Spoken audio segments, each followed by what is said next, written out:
Hello, Asalat from Mumbai, India. Welcome to my talk Offensive Embedded Exploitation, getting your hands dirty with IoT and embedded exploitation. So, let's have an introduction for this. Let's have a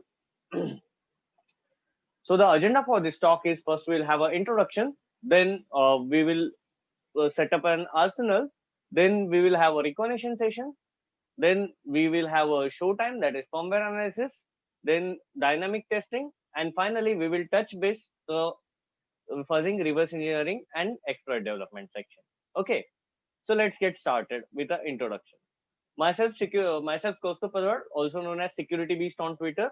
I'm author of 2 dozens of exploits, and I'm a product security researcher, and I like to share my knowledge. So let's have an introduction with the IoT. So I have classified IoT in three areas. First is industry IoT. Second is human or wearable IoT, and third is world IoT for rest of everything. So IoT is used in multiple industries. For example, here we can see a snippet where it says we are using IoT for smart manufacturing, smart government, mobility, buildings, health, and agricultural sector, smart buildings, and power grid and transport.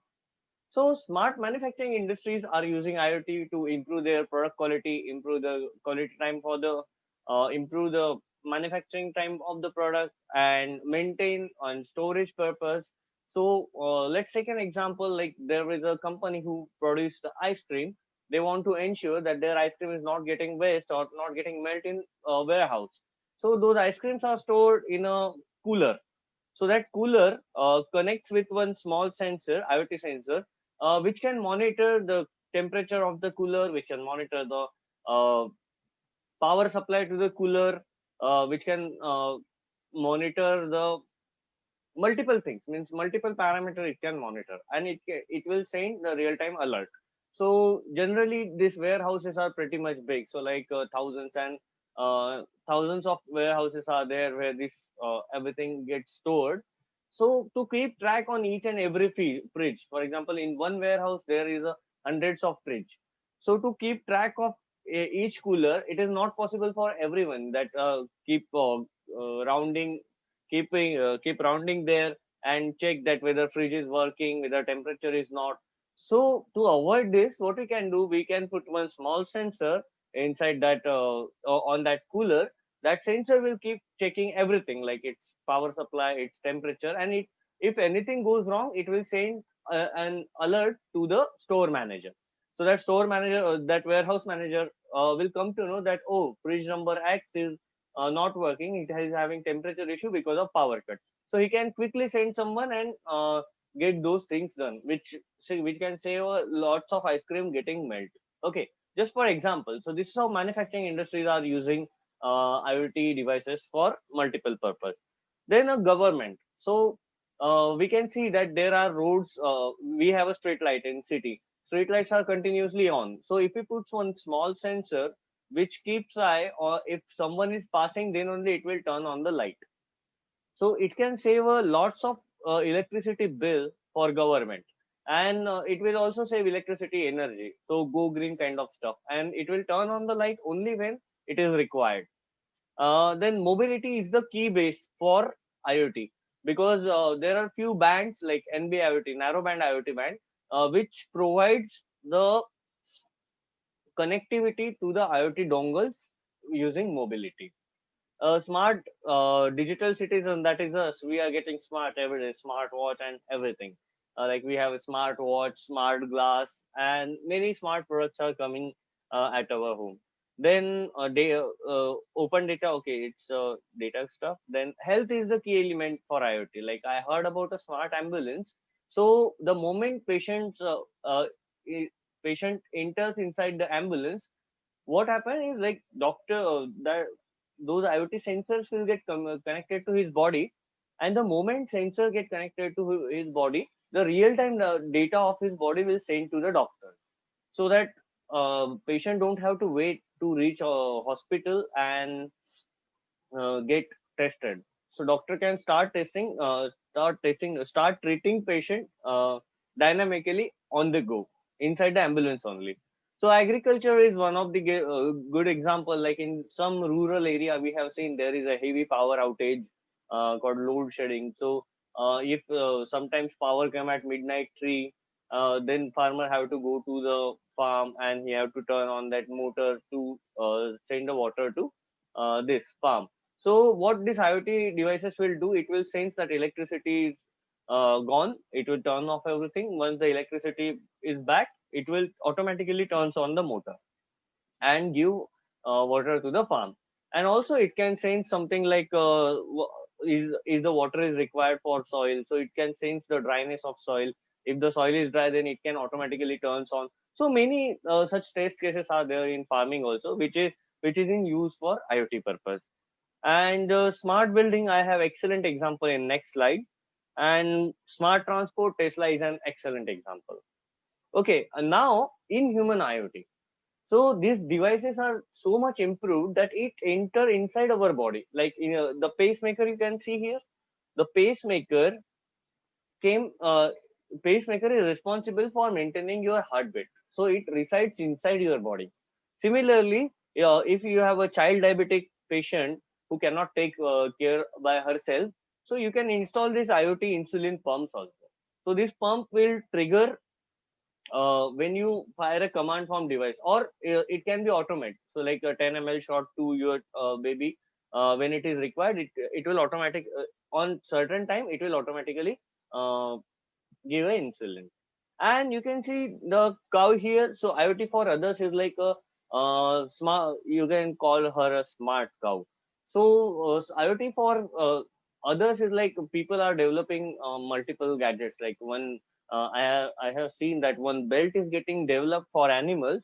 So it will analyze their behavioral pattern and body temperature, and if there is something that needs to be taken care, it will create a alert and send to the owner. You can track your pet with this belt also. You can monitor its temperature. And this device itself will monitor their pattern, means their behavioral pattern, and generates a real-time analytics. So if your pet needs to take to the doctor, it will automatically tell you. So you can see that IoT is covering everything. Here is an example of smart building. Those who have more headphone, just low down the volume.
So definitely would like to have a look at. Definitely would like to check in, this Flyzoo hotel. Okay, so with great power, great responsibilities do come. So let's have a take at some critical IoT news. So here you can see a medical pump and pacemaker threat as a doctor simulated hacked overdose. You heard about a witchcraft? Our grandparents used to tell that with witchcraft, the witch will kill people if uh, some black magic is done, which used to kill the people. So I don't know about that. I can't trust that. But here in IoT, definitely it is possible. Here you can see a medicine pump and pacemaker threatened as a doctor simulated hacked overdose. So your heartbeat rate, whatever currently it is, if I can control that pacemaker, and if I say that your heart should beat at a 500 beats per second, who can save you? No one, right? It will hardly take a minute to kill someone if the device is not secure.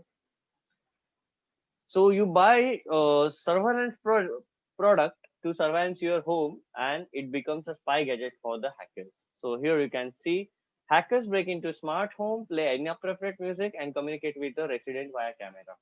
Isn't it a strange? Also, it's scary for the old people. Mirai kind of botnets identified again. That is like a Mirai 2. I always feel someone is listening to me. Yeah. So exactly, you buy a surveillance product, and uh, it becomes a spy object for the hackers. No comments. And FDA recalls nearly half million pacemakers over hacking fears. The exactly same case study which I explained. If someone can control your heartbeat, then nothing left in the world to live. Okay, so my test case for this talk is how can this decent looking IP phone changes into a botnet. You might be wondering what I'm saying now. And why IP phone? Every large corporate have at least 30 to 40,000 IP phones, like 40 to sometimes it is 50,000 IP phones. Now, let's take 50,000 into, if you are able to compromise one IP phone remotely, that means you can compromise those all 50,000 IP phones. Isn't it a critical? Right. So you can build a 50,000 bots army with just one sophisticated exploit. Isn't it a critical? Definitely it is. So now let's think about a city having a group of like a city like a Mumbai having large corporate hub. We have a many companies here, and most of them are BPO, KPO also. So how many IP phones think one KPO have? A big KPO I'm talking about, 7, 8, or 10 story building KPO. They might be having 50,000 to 1 lakh IP phones. So if you compromise 5 KPOs, means you have 5 lakh IP phones. So you have a 5 lakhs bots. Isn't it a critical issue? And if you compromise, if you target a group of organizations, like group of KPOs, then how many KPOs it could be?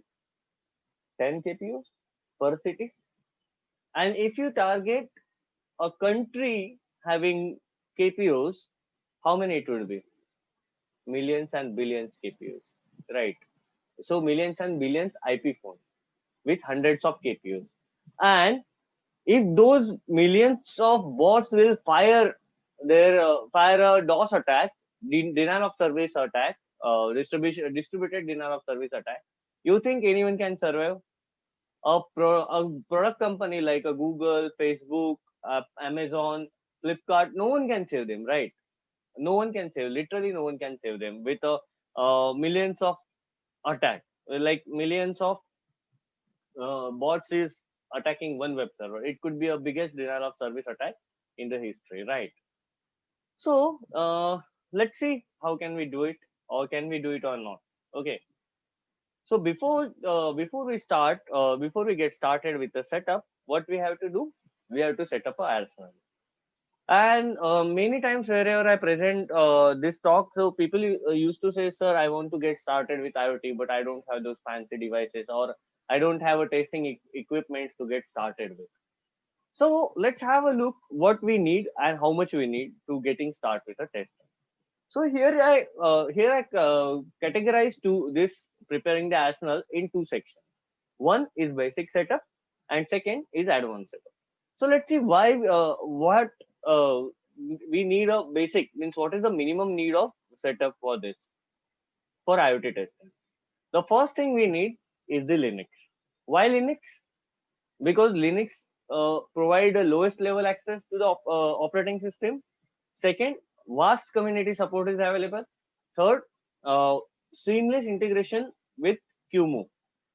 So what is QEMU? QEMU is a virtualization virtualization tool set. Means yes, virtualization tool set or virtualization framework we can call it. So QEMU enables a virtualization for ARM, MIPS, MIPS EB, ARM, all versions, and MIPS big ADM. Means all kind of softwares you can emulate on the QEMU. Also, it provides a socket level access and lowest level access to the operating system. So if you connect any random device to USB or to any port, it will at least identify vendor ID, manufacturer, and what kind of device it is. Okay. So vast community support is available for all kind of drivers. We need a Linux for testing. You can see you're not an electronic guy. Why JTAG is here? We need a JTAG because JTAG is a de facto standard for testing the product. So let's say your company manufactures hundreds and millions of mobile phones. How you think they are verifying each and every functionality of device? You think that one guy is sitting there and checking whether contacts is working or all hardware PCBs is working? No, right?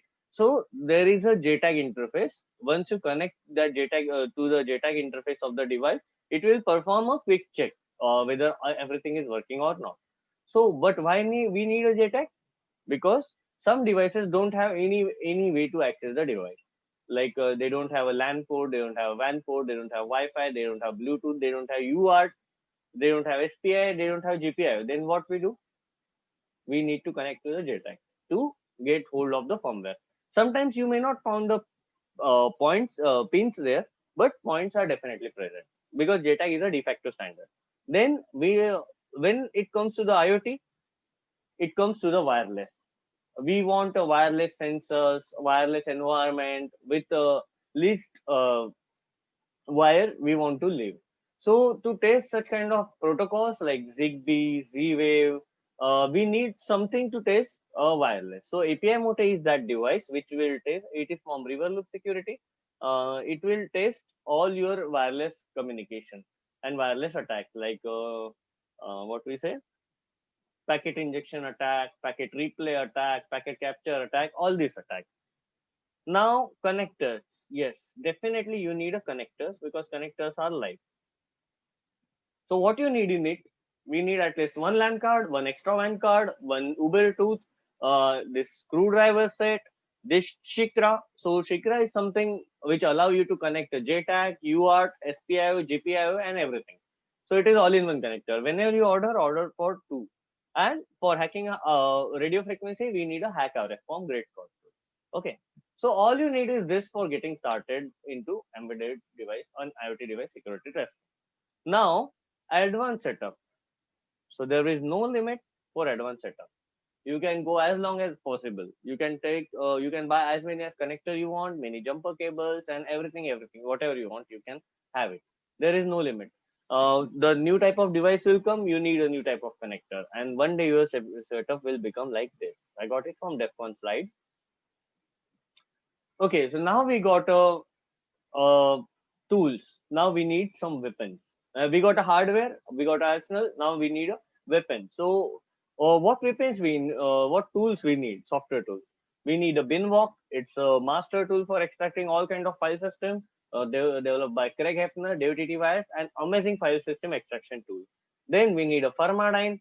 Firmadyne sets up QEMU. Firmadyne sets up your emulation. Firmadyne have multiple binaries, and Firmadyne is a great tool for emulating the binaries. We need a burp suit. Almost everyone is familiar with it. Those who are not, it's a proxy tool. We can set up an interception with it. Then we need a Python, of course, to automate many stuff in this device testing. We need a Python. And lastly, IDA Pro. So IDA Pro is the best software, and IDA Pro is a must-have tool for embedded device security testing to identify critical vulnerabilities like shell command injection, privilege escalation, and to find the hidden backdoor, to find the hidden undocumented function. Everything can be done with the IDA Pro. Reverse engineering is the key concept for device security test. Now, once we have all this, we have to move towards our next section. That is most important section of security field, that is recognition. So first thing what you have to do is you have to know your device. I still remember the day when I got this IP phone for testing. I was assuming what I have to do with this. Like it's a plain IP phone. I can connect to IP base and make a call to everyone. but no, it itself a very big and very deep field.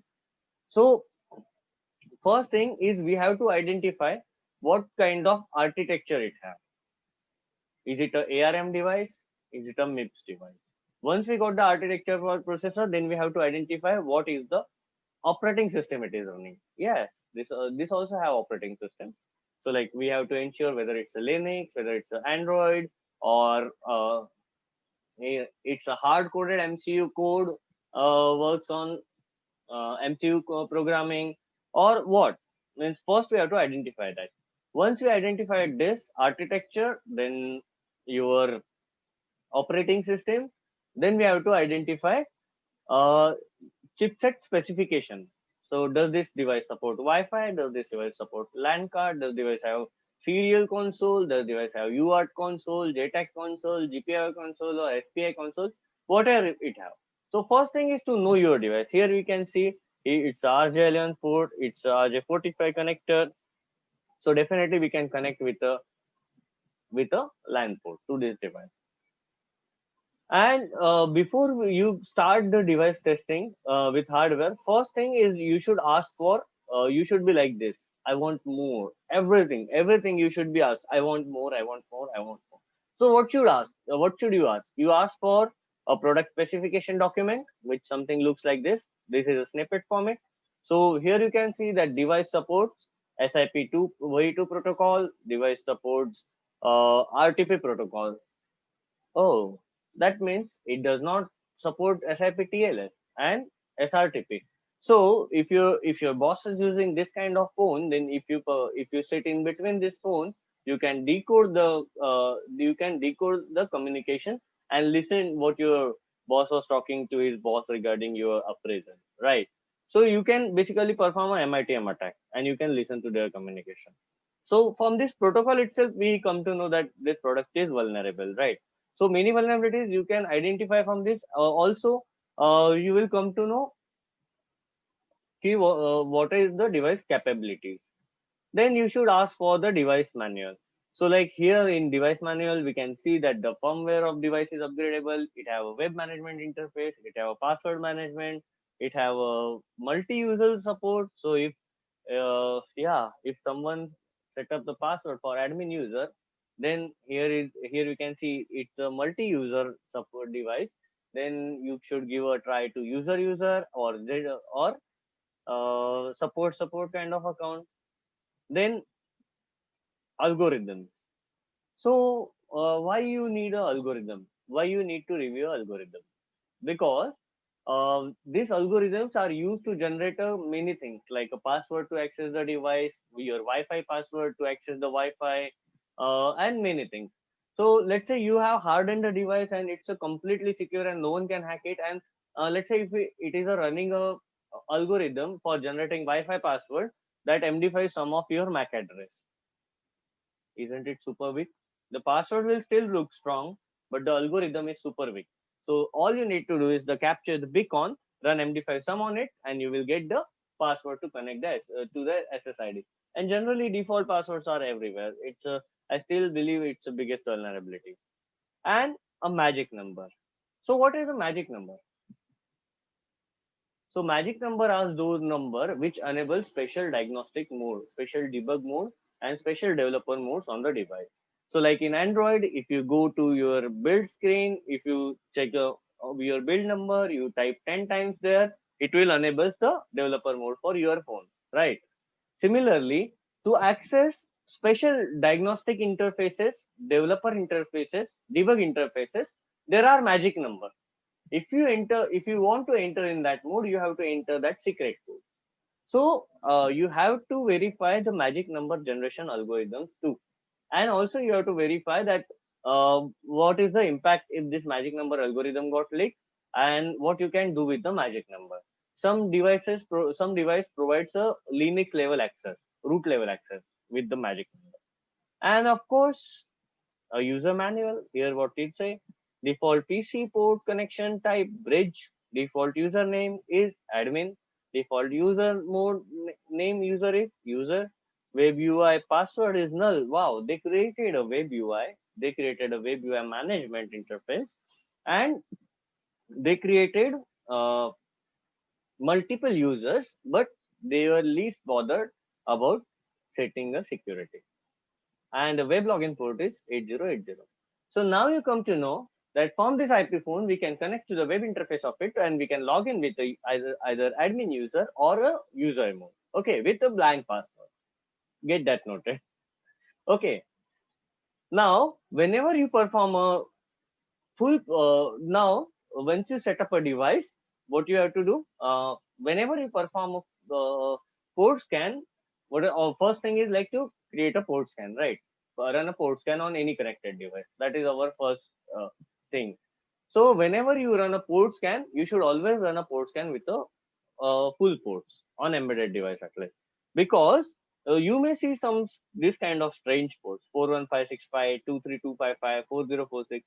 These two ports were completely random, so it's not that this device have definitely 41565 is open. So it is something 41500 to 600 port. It used to pick that service randomly was picking, and 1380 and 4046. So I found a remote denial of service attack here, local denial of service attack here, and remote code execution vulnerability on port 1380. So you should always perform a full port scan. Now, before we move to the dynamic testing and fuzzing reverse engineering, I decided to first we touch to the firmware. So firmware will give you a wide picture of device, that what are inside the device, and you will have pretty much of now we are ready with our arsenal. Then we got as much as possible information from device. Now we have a device firmware, and we will get rest of the information from device firmware. Then we will attack that device on real time, and finally the last section, fuzzing reverse engineering, means after owning the device, what we have to do. Okay, so showtime. So this is something a firmware analysis we are going to cover. So the agenda for this is what is the firmware, obtaining the firmware, unpacking the firmware, and what kind of vulnerabilities you should look. So what is a firmware? A firmware is nothing but a file which contains the file system for the device, rootfs, its kernel, and bootloader. A file which may contain all this content, or the rootfs or the delta of the files, is called a firmware. So firmwares are generally two types. One is a full firmware, which is having a bootloader, which is having a kernel, which is having a root file system. Sometimes full firmware only have the root file system also. And second is a delta file. So delta file is the difference between your existing firmware and the new firmware. So those difference generally sent over the FOTA, and then it verifies the authenticity of the FOTA and it install on the device. Okay, so now ways to obtain the firmware. So here you can see some people allow on their website itself. So here you can see the IP phone firmware was available on their website. You can click on download and you can download the firmware. Second, obtain inform update. So basically, whenever you see the new file system is available, set up an interception for device. I have a proxy server at home, so whatever the updates I receive on device, it generally stores on my device, on my proxy server. So before clicking check for update or before downloading update, set up an interception, then click on download update. So you can download the complete firmware from it. Third is extracting a device, like using a UART or using a JTAG, using SPI dump, you can get that firmware from the device. Then Google Docs like IndexOff or FTPOff is the one of the good way. Like generally we find with a Google Docs. And lastly, analyzing device traffic. So one fine day you switched off your you locked your phone, kept it, and you sleep. And next day morning, phone is saying your phone is restarted. How many of you found this? Almost everyone, right? So why this phone got restarted suddenly? As your phone was charged completely, so it should not restart. So what these guys do? They push generally a silent firmware update. So whenever you are sleeping, generally at 2 a.m., it generally sends a FOTA, it install and it reboots the device. So you have to keep track on, you have to keep eye on the device, that whether it is automatically updating, it is downloading the firmware without user consent. It happens generally. For critical fixes, for critical vulnerability fix, they generally push overnight update. Okay.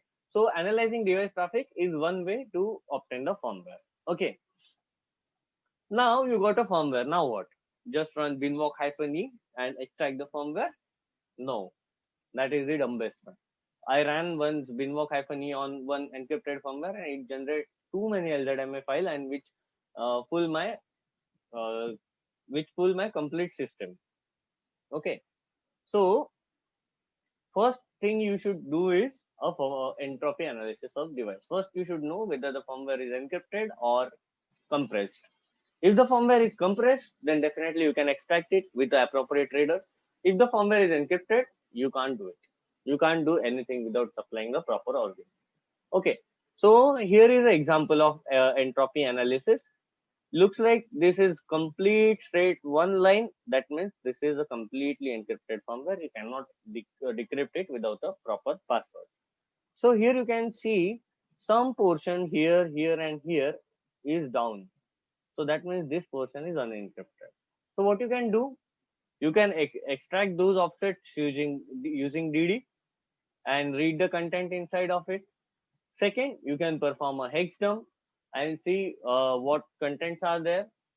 And third, you can perform a signature analysis. So it will give you at least the idea at that which file system is running inside it. Like it's a UBFS, it's a CRAMFS, so whatever the or Squash FS. Okay, generally devices uses Squash FS a lot, CRAMFS a lot, many file system like you can see in this. Okay, and once you confirm that the firmware is not encrypted, it's a decrypted firmware. So if the firmware is encrypted, I once found a private key of the firmware inside the firmware only. I don't know how cool these people are, but sometimes they do. And once I found a string to decode the firmware uh, inside the firmware only. So just run a hexdump-c, download see the data. Sometimes you may found the password, then decrypt the firmware, and then extract the firmware. Okay. And if the firmware is not encrypted at all, then just run binwalk-e. It will extract the firmware and it will give you a file. Now what? Now you have extracted the firmware. So now what? In how many of you have performed a web application testing? Most of you, right? The biggest challenge is the content discovery in black box testing. But here in device security, you have all the document root with you. Sometimes it's encrypted embedded code inside the web application, or sometimes it's a plain document root. So uh, get once you extract the firmware, you should definitely check for the passwd file to get the username password. Then you can check for the document root. What are the web application files available that you can attack from outer web? Then you can check the application binary. Whatever the services is running on the device, you can get those binaries and perform reverse engineering, and you can exploit those binaries. Then you can take a look at the shell script. So what are the shell scripts are there? Then what it uh, what it is running, or is it generating a password runtime, is it opening any service, is it opening any backdoor using shell script. So many things can obtain from the shell script. Also you can take also you can check for the .conf files inside the firmware to identify sensitive configurations. So here are the things which generally you can get from the firmware. So like what web server device is running, what passwords device have. uh, Sometimes you may find a firmware inside the firmware. So like one firmware for device, another firmware is for the Wi-Fi of the device or Bluetooth of the device. Or if that device is communicating with other microcontrollers, then you can find that a firmware for that microcontroller inside the firmware of the device firmware. Okay, so you can find a multiple things. Also, you can find the ways to upgrade the device. So there was a one fight with one of the vendor which I was working. He said that this device cannot upgrade. This device only supports server upgrades. Only server can update the device. And I found that from this firmware, there is a way if you insert a USB drive inside that device reads that file and update the device. So I have demonstrated this. So you can find sometimes vendor may hide the stuff from you. You can find that stuff inside the firmware. And does device talk to any suspicious server? So basically, you can check for all the hard-coded IP addresses, URLs inside the firmware, and you can see if this device communicating with someone or not. and employee of the company. So developers generally write their full name, their email address, company stuff, developers comment. Well, like to fix this vulnerability, the below code is written. So you can see that code and um, check for the bypass of it. Okay. So many things you can obtain from the firmware analysis. Now you have performed the firmware analysis, you have performed the, now first you have set up the machine, then you perform a reconnaissance, you have all the data related with device, now you have all data from the firmware. Now what? Now dynamic testing. So first thing is we have to find out how this device will get communicated with your computer. As this device have a LAN port, so maybe we can set up a DHCP server and we can see if we can ping pong with that device or not. Okay, so let's take one router, connect your IP phone to that router, or if you remember, I said we need one extra LAN card. So you can connect that LAN card, connect that one port of LAN card to the device, other port of LAN card, and you have one LAN card with you also.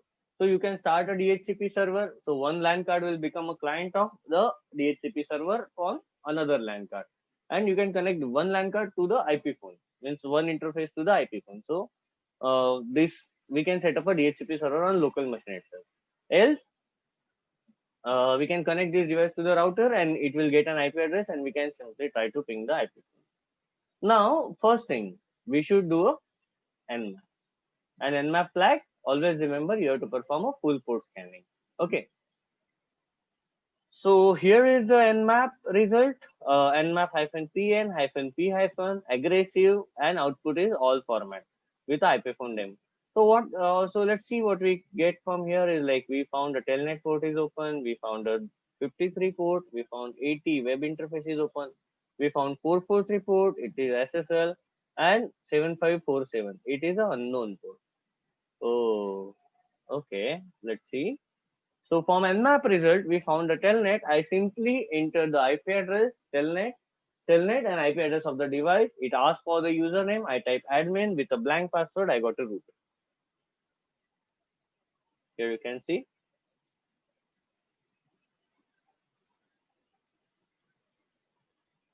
A root. So I don't think there is any easy way to get a root of anything, right? Is there any way easiest way to obtain a root in just 5 seconds or 10 minutes? Like setting up device, running port scan, telnet to port, type admin, enter blank password, and you get a root. I think it's the easiest way, right? And what we found that device is running a web interface. Also, we found one port 7547 is open and 53 is filtered. So 7547 port generally used for CWMPC and 53 is used for a DNS mask. Okay, in embedded system. And also we found that Linux kernel is 2.6 and precisely 2.6.17 to 2.6.36. Let's see the kernel version here. I will check here. Uh, okay. So there is in next slide we have maybe we found the kernel version. Now you can simply go and check for the exploits available from 2.6.17 to 2.6.36. Now kernel version 5 is I think is in release now. 4 is for sure. So it's years old kernel you can find running on the device. Okay. Now setting up a burp suite. So most of the time burp gives the challenges in setup communication. But yes, it works. Like your IP phone will send a traffic to the burp suite and burp suite will send to the traffic here. Uh, yeah, that's all. So like here you can see the request and here is the response. So like it is redirected to index.asp. Now, uh, as I browse this page, index.asp, I found this login portal, and when I enter the login portal, I can see here a request response. So don't you think that it is vulnerable for clickjacking? I can't find the click X-frame option anywhere. So definitely this is vulnerable for the clickjacking, this device. Okay. Now point to be noted that we have one vulnerability that is missing clickjacking protection. Second, title says it all. So after browsing the device a lot, I found that there is one page called Go Form Set Sysadmin, where you can configure every parameter like admin user, admin type, then user type, then telnet security code, telnet local telnet enable, telnet port, telnet remote config, legal IP. It is 0.0.0.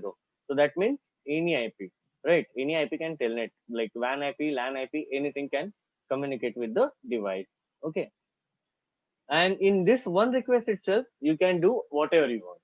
But don't you think here something is missing in the request? So like no, can you see any nonce? No, right?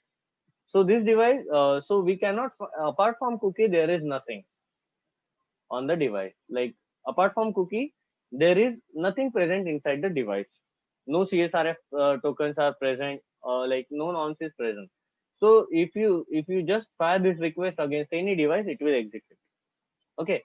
So we have a request forgery now on device. We have a clickjacking. We have request forgery. Okay. After reversing the binary application binary, I found that this ping test is getting passed to the system call, and it is vulnerable, and it is executing whatever you send. So I just simply type ID here, and it gives me output of this. So now we have CSRF, now we have cross-site request forgery, and we have shell command injection. Now, chaining those vulnerabilities. First, how it works? Like generally, your office laptop is connected to your IP phone. Okay, so technically, your laptop is reachable to your office IP phone, right? So now change these three vulnerability. Like you have make a one fancy page saying that we have updated the organization's policy. Click on I agree. Once you click on I agree, with a clickjacking, it will execute a CSRF and execute a command. That's all. With this, you can turn a simple IP phone into a botnet. So here you can see I have created one sample POC. When I click on I agree, it executes the ID command 10 times on the TMP/test POC. Isn't it critical? So that's all. This is how we can make our decent looking IP phone into a botnet. Okay. Now we got a code execution over device. So we have to test for the device internal security also. So once you got a shell, what you should check for? You should check for what are the packages are installed inside device, whatever the services are running on in the device, what are the versions of packages available inside the device, which may be vulnerable and which may found a other way to exploit a device. As we are a security researcher, we don't have to stop when we got a vulnerability. We have to find out all possible ways to exploit a device. So you can execute you can find install software, you can check for the vulnerable software, core vulnerable software, you can get ls configuration, operating system configuration, and you can check for the operating system security, like what is the SE Linux status, what are the kernel module are loaded, is there any vulnerable cron job is running. So let's say you have a configured a cron job, and to execute one script like a procmon, it is monitoring the process and services is running or not, and you have given a 777, that is world writable. So what if anyone got a lower privilege access on your device, he can modify that cron job, he can write his own script, and it will execute later when the cron job will run, and he can escalate the privileges from normal user to uh, root user, right? You can perform a permission abuse and privilege escalation using cron job. Now you have executed all this data and you have a dump at the device. So most of the time, I recently faced challenge with one device. Uh, Getting the data from device to the laptop is the second biggest challenge. So like you managed to get the root. Now what? Now you have to get this data out. So what are the ways? You can perform a netcat communication to listener on device, and you can get this data. Second, you can sometimes you need to install a files on device for further testing. So how can you get it? You can test whether the wget is present inside device or not. You can wget the files. Then you can obviously you can install a busybox. You will get everything. Sometimes there are like in thinking this very high, sometimes we forget the basic way. So you should always ensure that device have any SD card. So like you can copy a data from device to SD card only, and you can fetch it. And you can also, if the device is running Android, you can get using ADB push pull and some proprietary command. So like in this example, I have one FTP put and FTP get command through which you can get. So generally vendor customize their own ways to extract the data from the device. Okay. So this kind of internal testing you can perform in the device. Now, now you have perform a recognition. You have set up an arsenal, then perform a recognition, perform a firmware analysis, perform a sys internal testing, and lastly the heaviest section of this talk, that is fuzzing, reverse engineering, and exploit development. So sometimes we do need to fuzz the device to ensure that device is 100% secure. Like you found a way to hack a device, you found 2 ways, you found 3 ways, but also you have to ensure that there shouldn't be case where someone just run an exploit and get the shell over a device, right? To ensure that, you have to fuzz each and every entry point of the device to ensure all device entry points are secure. So let's see how to do it. First thing is to get the shell. So like how can you get the shell of device? By exploiting web vulnerabilities, by performing reverse engineering, by performing document review. Sometimes vendor have very specific way to obtain the shell over device, then default credential, and lastly reverse engineering the binary.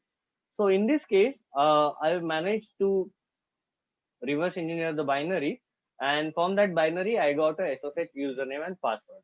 And once I got the SSH username and password, I logged into device and set up for the fuzzing.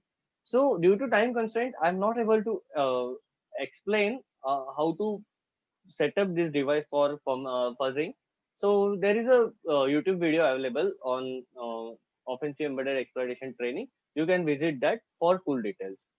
So once you get a shell over the device, what you have to do is you have to perform you have to make your device fuzzing ready.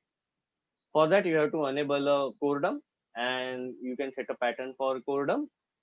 Then you have to set a U limit to infinite, and then obviously you have to obtain something like this, a GDB server. So because you cannot either you can take those binary, run it on your system and debug it and fuzz it, or if it did that binary have dependency on the device, then you have to run it on device only. Then will you install a debugger on the device? Definitely not, right? So you can install a GDB server and attach that process and connect that GDB to our local GDB. Like you have to install a GDB multi-arc, and also you can use a PON GDB or uh, GDB PEDA for further analysis. Okay, now you have set up a you have started a GDB server. No, you downloaded the GDB server. Now run the GDB. Now you first target the process which you want to hit. So here I have targeted a BOA root. So BOA is a web server for this, and that web server was responsible for handling all the HTTP and HTTPS traffic for the device. So I started this BOA web server and attached to the GDB server. And on PC side, I have started a GDB multi-arc. Maybe okay, it's already 100% zoom. Okay, so I have started a GDB multi-arc, and then here you can see I have connected somewhere. You can see GDB connect command. Okay, so target, remote, IP address, and the port. So here I have connected, and here you can see the status of the registers of the device. Okay, so once you set up a communication with a device, then you have to first. So generally, I prefer unauthenticated attack. Means I love unauthenticated attack because in pen testing field we know how much pain is to get authenticated, uh, how much pain is there for getting authenticated. So here I targeted the login page, and I have targeted the login page, username admin, password admin. Okay, and then intercepted that request, send it to intruder, and intruder I have insert this this huge payload list. So basically it's a 2 times a, 5 times a, 10 times 20, 50, 100, 500, and up to millions and billions of a. And then I have decided to fuzz all parameter here and started the attack. So you can see here. So here you can see no response from device. That means what might have happened? I'll tell you what happened. It crashes the web server. You can see here extra read length in write body, read length 0, and our favorite kernel signal 6 dumping code to flash time. Again, you might be wondering if the server is crashed, then why device is responding? You can see here the server got started again because there are some processes which periodically monitor whether the device service is up or not using cron job or using any other tool. Also, you can target those attacking for privilege escalation. Again, the server got up. Again, we fired our payload. Again, device gets crashed. So this keep happening. So we can then we can collect, we can transfer those crash files to the system. Now let's stick to this Stack Overflow here. This Stack Overflow. Okay, here we got a 6 Now what? Obviously, MSF payload, MSF pattern create and generate a length of. Here we have to identify which crash the request. So here I can see a 5000A. Here you can see this request crashes the device to 5000A at this field. In password field, when you fire a 5000A, it creates a check fault. Now you create a payload with 5000 length 5000 and reproduce the crash. So here we have connected to device. We get the register values. We fired the crash, and once the crash is fired, we got a expected result. We got all the offsets here. So you can see we have started a web server. Then we attach that web server with our GDB server. Then we reproduce the crash here. Okay, this log for 414141. We come to know that register T4, T7, and from register S0 to S3 and return address. These all in our control. Okay, once you got the crash, once you matches the offset, now the second thing is you have to identify at what offset it got crashed.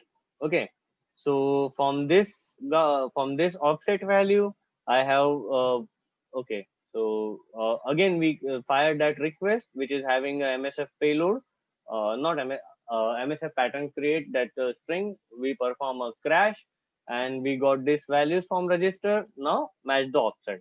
So MSF pattern offset query. So here we can see after after 1040 bytes we have a controlled area. Then form 32, okay, form 28. So after 1027 byte we have a write access, exact match as 28, then 28, then 32, 36, 40. So this looks like a register S0 to S6, S4, and return address at 1000. This is T4 and T0 register. So basically we have to identify the register write access and all set. This is sufficient for any attacker to create a exploit. So I found this device here. I wrote an exploit and write these values here. So basically this is T4 T4, T7 T7. This is S0 S0, S1 S1, S2 S2, S3, and the return address that we can control. So I wrote all the direct values to the register of the device.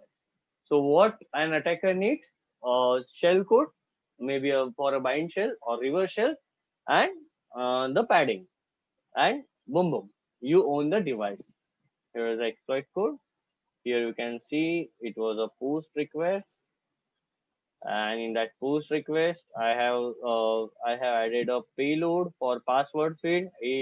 A for 99 times, then padding till register T4, T4, and so on.